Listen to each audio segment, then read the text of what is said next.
নমস্কার, আমি তরুণ ঘোষ।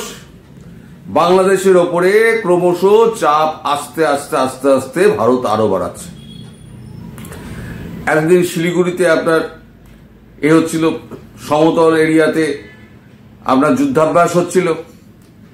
এবার মোটামুটি রাস্তাটা ওয়ান লেন হয়ে যাওয়ার পর এখন গাড়ি ফাড়ি ট্যাঙ্ক ফ্যাঙ্ক নিয়ে গিয়ে একেবারে চিকেন নেকের ওপরে, ঘাড়ের ওপরে একেবারে যুদ্ধাভ্যাস শুরু করলো ভারত। কাল সকাল থেকে এটা শুরু হয়েছে। এইটা একেবারে আপনার সমস্ত মিসাইল গুলো সমস্ত যা আছে সমস্ত নোটাম জারি করে 2-4টে ফায়ার করা হয়েছে বঙ্গোপসাগরের দিকে, নোটাম জারি করে দিয়ে। মানে সব টেস্টিং কমপ্লিট হয়ে গেছে। এইবার শুধু রাস্তাটা পুরো কমপ্লিট হওয়ার জন্য বাকি রয়েছে। আমরা যেটা খবর পেলাম, আর 6 কিলোমিটার রাস্তা, 8 কিলোমিটার ছিল, আর 6 কিলোমিটার রাস্তা বাকি আছে তৈরি করতে। কারণ এই যুদ্ধকালীন পরিস্থিতিতে বর্ডার রোড অর্গানাইজেশন এই রাস্তা তৈরি করছে। এখন এই খবরটা হিন্দুস্তান টাইমস করেছে। হিন্দুস্তান টাইমস যেটা লিখেছে সেটা হচ্ছে army military exercise near LAC, লালমনিরহাটে চীনা ঘাঁটি জুজুকে বুড়ো আঙুল ভারতীয় সেনা করলো পাল্টা শক্তি প্রদর্শন। বার্তা সংস্থা এএনআই রিপোর্ট অনুযায়ী উত্তর সিকিমের প্রকৃত নিয়ন্ত্রণ রেখা বরাবর মালভূমি উপসেক্টরে ভারতীয় সেনাবাহিনী তাদের সামরিক দক্ষতা প্রদর্শন করেছে। পূর্ব হিমালয় পর্বতমালা জুড়ে অবস্থিত এই উপসেক্টরটি দেশের সবথেকে উঁচু এবং শীতলতম যুদ্ধক্ষেত্রগুলির মধ্যে একটি। সেখানেই অত্যাধুনিক সরঞ্জাম এবং উন্নত প্রযুক্তি সজ্জিত কামান এবং অন্যান্য সাঁজোয়া যান নিয়ে মহড়া দেয় সেনা। এটা হচ্ছে গতকাল 16ই এপ্রিলের খবর। এখন এই যে বাংলাদেশ যে জেহাদি যারা আছে, জেহাদ তো সমস্ত মুখে তরপানি। এবার যখন ভারতীয় সেনা ঢুকবে তখন এই জেহাদিরা লুঙ্গি তুলে বঙ্গোপসাগরের দিকে তারা দৌড় দেবে। মুখোমুখি যুদ্ধ করার সাহস নেই। আর যে কটা যুদ্ধ করতে আসবে সব কটার পেট ফাঁসবে ওই আমাদের গোর্খা রেজিমেন্টের কুগরির ঘায়ে। এ একেবারে নিশ্চিত। তাহলে লালমনিরহাটের দিকে, লালমনিরহাট তো পুরো যাবে, রংপুর গেলে পরে লালমনিরহাটও যাবে, ও তো আর থাকবে না। রংপুর আপনাদের থাকছে না, ওদিকে আপনাদের কক্সবাজার আর আপনার চট্টগ্রাম, এগুলো এ দুটোও থাকবে না। যখন আক্রমণ হবে দুদিক দিয়ে জোড়া ফলায় আক্রমণ হবে, এটা নিশ্চিত। সময় লাগছে। এখন ভূ রাজনৈতিক আর অর্থনৈতিক যে ব্যাপারগুলো চলছে তাতে একটু টালমাটাল অবস্থা। ভারতকে প্রতি মুহূর্তে পদক্ষেপ হিসেব করে মেপে ঝুঁকে নিতে হচ্ছে। কারণ ট্যারিফ ওয়ার নিয়ে যে সমস্ত চলছে কর্মকাণ্ড, সেখানে ভারত নিজের অবস্থানটাকে শক্ত করার সঙ্গে সঙ্গে একটা বড় অভিযান করতে চাইছেন। এর মধ্যে যেটা হচ্ছে বড় খবর যেটা, সেটা হচ্ছে ট্রান্সশিপমেন্ট বন্ধ করা হয়েছিল, খুলে রাখা হয়েছিল দুটো দেশ যারা সড়ক পথে স্থলবন্দর দিয়ে নেপাল এবং ভুটানে তারা মাল সাপ্লাই করার রাস্তাটা বাংলাদেশকে খুলে রেখে দিয়েছিল ভারত। এবার সে দুটো রাস্তাও বন্ধ করে দিল। কিন্তু এত বড় খবরটা সেটা এই হিন্দুস্তান টাইমস একেবারে ভেতর দিকে ঢুকিয়ে দিয়ে একেবারে খবরটার 12টা বাজিয়ে দিয়েছে। যদিও যে খবরটা করেছে সেটাও খুব গুরুত্বপূর্ণ, তবুও এই খবরটা আমি আগে পড়ছি। ভারত ইতিমধ্যেই বাংলাদেশের ট্রান্সশিপমেন্ট বাতিল করেছে। এই আবহে তেলে বেগুনে জ্বলে উঠেছে পড়শি দেশ। ট্রান্সশিপমেন্ট বাতিলের 24 ঘন্টার মধ্যেই একাধিক বাংলাদেশি ট্রাক ফিরিয়ে দেওয়া হয় ভারত সীমান্ত থেকে। উল্লেখ্য, ট্রান্সশিপমেন্ট সুবিধার জেরে ভারত এবং নেপাল এবং ভুটানের মতো দেশে সড়ক পথে পণ্য রপ্তানি করতে পারত বাংলাদেশ। এবার সেই সুযোগ আর পাবে না বাংলাদেশ। এর জেরেই বাংলাদেশের বাণিজ্যে বিরূপ প্রভাব পড়তে শুরু করেছে। উল্লেখ্য, কয়েকদিন আগেই চীনে গিয়ে ভারতকে চোখ রাঙিয়েছিলেন বাংলাদেশের প্রধান উপদেষ্টা মোহাম্মদ ইউনুস। এই আবহে ভারতের তরফ থেকে বাংলাদেশের ট্রান্সশিপমেন্ট বাতিল করা হয়। এহেন পরিস্থিতিতে আবহে বাংলাদেশের গার্ডিয়ান নিজেদের মাথায় হাত পড়েছে, এদিকে ভারতের বিরুদ্ধে প্রতিশোধ নিতে গিয়ে বাংলাদেশ যেন নিজের পায়েই কুড়ুল মারছে। কুড়ুলটা কিরম মারছে সেটা হচ্ছে ভারতের বিরুদ্ধে প্রতিশোধ দিতে গিয়ে নিজেদের পায়ে কুড়ুল মারল বাংলাদেশ। দেখুন 16ই এপ্রিল হিন্দুস্তান টাইমস খবরটা করেছে, লেখা হয়েছে ভারত থেকে সুতো আমদানি নিষিদ্ধ করেছে বাংলাদেশের জাতীয় রাজস্ব বোর্ড। এই সিদ্ধান্তের ফলে বেনাপোল, ভোমরা, সোনা, মসজিদ, বাংলাবন্ধ এবং বুড়িমারির মতো প্রধান স্থলবন্দর দিয়ে সুতো আমদানি আর সম্ভব হবে না। ভারত থেকে সস্তায় তুলো আমদানির ফলে দেশীয় সুতো শিল্পের ব্যাপক ক্ষতি হচ্ছে বলে অভিযোগ করেছিল বাংলাদেশ টেক্সটাইলস মিল অ্যাসোসিয়েশন। বিটিএম এর সেই অভিযোগের পরিপ্রেক্ষিতে বাংলাদেশ সরকার ভারত থেকে সুতো আমদানি নিষিদ্ধ করার পদক্ষেপ নিয়েছে বলে জানা গিয়েছে। তবে এতে এবার পোশাক ব্যবসা ধাক্কা খেতে পারে বলে আশঙ্কা করা হয়েছে। বিটিএম বলেছে স্থলপথে ভারত থেকে যে সুতো আমদানি করা হয় তার দাম সমুদ্রপথে আসা সুতোর থেকে অনেক কম, যার কারণে স্থানীয় মিলগুলো প্রতিযোগিতায় হেরে যাচ্ছিল। যেমন বাংলাদেশে 30টি সিঙ্গেল সুতোর দাম প্রতি কেজি $3.40, ভারতে তা $2.90, মানে 2.90। বাংলাদেশে 30টি সিঙ্গেল সুতোর দাম হচ্ছে $3.40, ভারতের হচ্ছে $2.90 ও ভিয়েতনামেরটা $2.96। বিটিএম এর অভিযোগ স্থলবন্দরে পর্যাপ্ত পরিকাঠামো ও পরিদর্শন সুবিধা না থাকায় আমদানিকারকরা মিথ্যে ঘোষণা দিয়ে কর ফাঁকি দিচ্ছেন। তবে বাংলাদেশের পোশাক রপ্তানিকারকরা ইউনুসের সিদ্ধান্তকে আত্মঘাতী বলে অভিহিত করেছেন।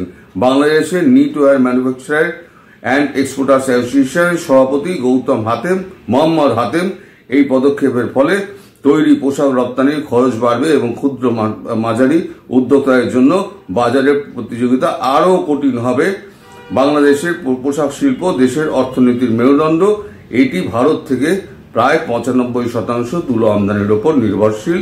2024 সালে বাংলাদেশে 12,50,000 মেট্রিক টন সুতা আমদানি করেছে, যা 2023 সালের তুলনায় 31.5% বেশি। এখন আপনারা বন্ধ করেছেন তো খুব ভালো কথা, তাতে কি ভারতের কোনো অসুবিধা হবে?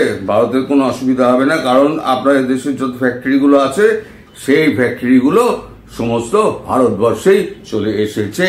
ফলে ভারতবর্ষের তুলো ভারতবর্ষেই লেগে যাবে, আপনাদের ভারতবর্ষ নিয়ে চিন্তা করতে হবে না। আমরাও বাংলাদেশ নিয়ে চিন্তা করছি না, আমরা চিন্তা করছি হিন্দুদের সংখ্যালঘু যারা আছে তাদের সুরক্ষার প্রশ্নে।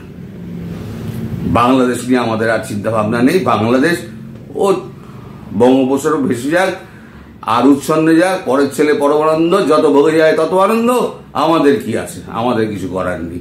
তারপরে এবার আসছেন ট্রাম্প বাবুর একটা আদেশ, সেই আদেশের ঘায়ে কিন্তু বাংলাদেশ সেনাবাহিনী কুপঘাত হবে। আপনাদের পত্রিকা সমকালই বেরিয়েছে, আমাকে আমার এক বন্ধু পাঠিয়েছে বাংলাদেশ থেকে, শান্তিরক্ষা মিশনে অর্থায়ন বন্ধের প্রস্তাব হোয়াইট হাউসের। জাতিসংঘের শান্তিরক্ষা মিশনে যুক্তরাষ্ট্রের অর্থায়ন পুরোপুরি বন্ধ করার প্রস্তাব দিয়েছে হোয়াইট হাউসের বাজেট দপ্তর। মালি, লেবানন, DR কঙ্গোতে শান্তিরক্ষা মিশন ব্যর্থ হয়েছে অভিযোগ তুলে অর্থায়ন বন্ধের প্রস্তাব দেওয়া হয়েছে। আভ্যন্তরীণ পরিকল্পনা নথিতে এই প্রস্তাব দেখতে পাওয়ার কথা জানিয়েছেন বার্তা সংস্থা রয়টার্স। জাতিসংঘের সব থেকে বেশি অর্থ দেয় যুক্তরাষ্ট্র, এর পরের স্থানে রয়েছে চীন। বৈশ্বিক এই সংস্থায় প্রতিনিয়ত মূল বাজেট $370 কোটি। এই অর্থের 22% দেয় ওয়াশিংটন, আর শান্তি রক্ষায় $560 কোটি বাজেটে 27% দিতে হয় যুক্তরাষ্ট্রকে। উভয় চাঁদাই বাধ্যতামূলক। আগামী 1 অক্টোবর শুরু হতে যাওয়া আসন্ন অর্থ বছরে তহবিল নিয়ে মার্কিন পররাষ্ট্র মন্ত্রণালয়ের চাওয়া পরিপ্রেক্ষিতে হোয়াইট হাউসের office of management and budget দপ্তর জবাব পাঠিয়েছে। সেখানে শান্তিরক্ষা মিশনে অর্থায়ন বাতিলের প্রস্তাব আছে। ওএমবির এই জবাব পাসব্যাক নামে পরিচিত।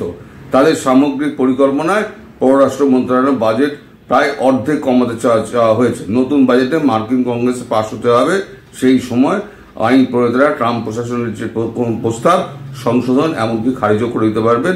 ওএমবির প্রস্তাব নিয়ে মঙ্গলবারই নিজেদের মধ্যে পাল্টা মতামত পাঠানোর কথা মন্ত্রণালয়ের। তার মানে যদি আপনাদের এই যে শান্তিরক্ষা মিশনের অর্থায়ন, যেমন হুয়ের থেকে অর্থায়ন তুলে নিয়েছে, শান্তিরক্ষা মিশন থেকে যদি অর্থায়ন যদি তুলে নেয়, তাহলে পরে টাই ফিস। এই যে শান্তিরক্ষা মিশনে যাও গিয়ে একটা মোটা অঙ্কের যে অর্থ পাওয়া যেত না, বাংলাদেশ সেনাবাহিনী, ভারত তো পাঠায় না, এগুলো সমস্ত উন্নত দেশগুলো থেকে নেওয়া হয়, তো বাংলাদেশ সেখান থেকে, বাংলাদেশ সেনাবাহিনীর ওখান থেকে প্রচুর সেনা ওখানে যেত, তাই সেই সেনাবাহিনীর একটা ভালো অর্থায়ন ওখান থেকে হতো। সেই অর্থায়নে কিন্তু এখন একটা বিরাট ধাক্কা আসবে। ফলে সব মিলিয়ে এই যে এদিকে যুদ্ধের প্রস্তুতি, তারপরে নিজেদের পায়ে নিজেরা কুড়ুল মারছে, মানে বাংলাদেশ রিডার্স অ্যাসোসিয়েশন, সুতো যারা ম্যানুফ্যাকচার অ্যাসোসিয়েশন যারা আছে, তারা তো নিজেদের ব্যবসা বোঝার জন্য তারা ইউনুসকে তেল মারছে, তারা তো নিজের ব্যবসা বোঝে। তারা তাদের মত শুনে ইউনুস কি করেছে, ভারত বিরোধিতা করতে হবে, ভারত সুতো আমদানি বন্ধ করে দিয়েছে, মানে তুলো সুতো যাই বলুন না কেন আমদানি বন্ধ করে দিয়েছে, যেন ভারতকে চরম শিক্ষা দেবে। এদিকে চরম শিক্ষা দিতে গিয়ে তাহলে কি বেশি টাকা দিয়ে সুতো কিনতে হবে, তা সুতো কিনুক বেশি টাকা দিয়ে, তাতে আমাদের আপত্তি নেই। কিন্তু ট্রাম্প বাবু যে সিদ্ধান্ত নিয়েছে শান্তিরক্ষা মিশনে তিনি অর্থায়ন বন্ধ করবেন, জাতিসংঘের অর্থায়ন যদি বন্ধ করে দেন, এই যে যত % অর্থ বলা হয়েছে সেটা বন্ধ করে দিলে পরে আপনার দেশের সেনাবাহিনীর হাল একটু খারাপ হতে পারে। একদম আপনার ওপরে কিন্তু সেনাবাহিনী চড়বে। কেন চড়বে? কারণ আপনাকে সহ্য করতে পারে না ট্রাম্প বাবু। আপনি হচ্ছেন ট্রাম্প বাবুর 1 নম্বর শত্রু। তাহলে আপনার জন্য, বকলমে আপনার জন্য কিন্তু আজকে এই সেনাবাহিনীর ওপরে পুরো চাপটা এসে পড়ছে। সেটা কি সেনাবাহিনী খুব একটা ভালোভাবে মেনে নেবে? মোটেই ভালোভাবে মেনে নেবে না। যদি সেনাবাহিনী এই ইস্যুতে যদি রিভোল্ট করে, তাহলে আপনার জন্য কিন্তু খুব খলখলে অবস্থা। মোহাম্মদ ইউনুস এটা মাথায় রেখে দেবেন। আর বাকি রইল খাদ্যপণ্য, মানে ব্যবসাপাতি পুরো তো ভারত দিয়ে যাওয়া একদম ঝামেলাঠি। আর এখান থেকে নেপাল ভুটান ছিল সেটাও বন্ধ হয়ে গেল। আর বাকি যেটা রইল সেটা হচ্ছে খাদ্যপণ্য এবং আকাশপথ। আশা করা যাচ্ছে, আমি তো খুব আশাবাদী, খুব তাড়াতাড়ি ভারত এই খাদ্যপণ্য দেওয়াটা বন্ধ করবে। ওটা দেওয়া বন্ধ করা এবং আকাশপথ বন্ধ করার হয়তো 72 ঘন্টার মধ্যে দেখবেন আপনার দেশে হুড়ুর করে সেনা ঢুকছে। তখন কোথায় আপনার জেহাদি, কোথায় আপনি, কোথায় আপনার উপদেষ্টা? তারা কিন্তু কেউ আপনার পাশে থাকবে না।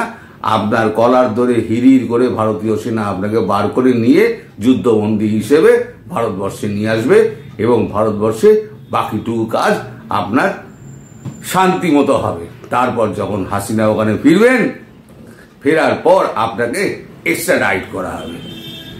আপনি যাতে পালাতে না পারেন তার জন্য ভারতবর্ষ এই সমস্ত ছকটক করে রেখে দিয়েছে। আমি আগাম বলে দিলাম আপনাকে, আপনি সতর্ক হয়ে যান। বুঝলেন? আপনার ডেজ আর নাম্বারড।